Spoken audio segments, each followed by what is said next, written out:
আপনার কাছে জানতে চাবো, আমরা দেখতে পাচ্ছি আপনারা আনন্দ উল্লাস করছেন, আসলে আপনাদের দাবি দেওয়াগুলো মেনে নেওয়া হচ্ছে কিনা বাকি? আমাদের দাবি দেওয়া আংশিক মেনে নিছে। আমাদের যে অন্য অন্য দাবি বিশ্ববিদ্যালয় ঘোষণা করা নাই, তাছাড়া অন্য অন্য সকল দাবি আমাদের মেনে নিয়েছে। আর এই দাবি আগামী 7 দিনের ভেতরে বাস্তবায়ন করবে, সেই প্রত্যাশায় আমরা এখন মিছিল করছি।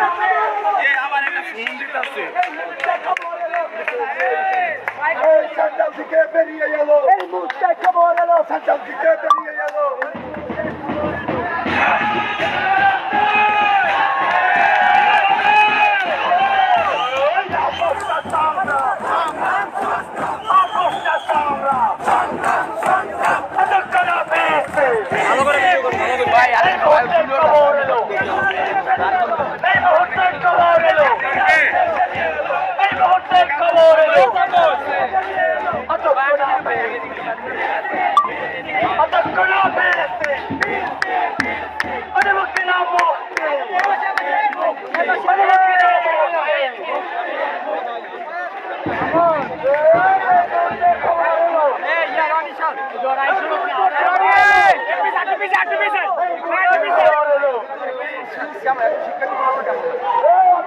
বিজয়ের স্বাদ খুবই আনন্দের, খুবই গৌরবের, খুবই আত্মতৃপ্তির স্বাদ।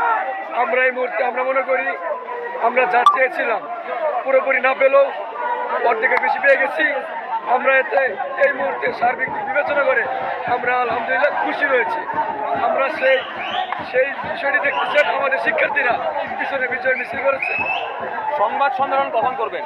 সংবাদ সম্মেলন এই মুহূর্তে এখনো সিদ্ধান্ত হয়নি। আমরা আপাতত বুঝতেই পারছেন বিজয়ের উল্লাস, এখন আপাতত বিজয় উল্লাসটা করতে থাকি, এরপরে আমরা সংবাদ সম্মেলন করবো। আপনাদেরকে সকলকে আবার ডেকে নিয়ে আমরা আবার ভালোভাবে বিজয় উল্লাস করব। যদি 7 দিনের মধ্যে যে এই দাবিগুলো 6টি পয়েন্ট বলছিল আপনাদেরকে পূর্ণ করবে, আপনাদের সেটা যদি না মানা হয় সেক্ষেত্রে কি করতে পারেন আপনারা? দেখেন, কর্মসূচি সরকারের দায়িত্ব জায়গা রয়েছে। যদি এই কাজটি করে কিন্তু মেয়ে শিক্ষার্থীরা শুধু দেশের জনগণ তাদেরকে মির্জাফর বেঈমান মিথ্যাবাদী বলে পরিচয় দিবে।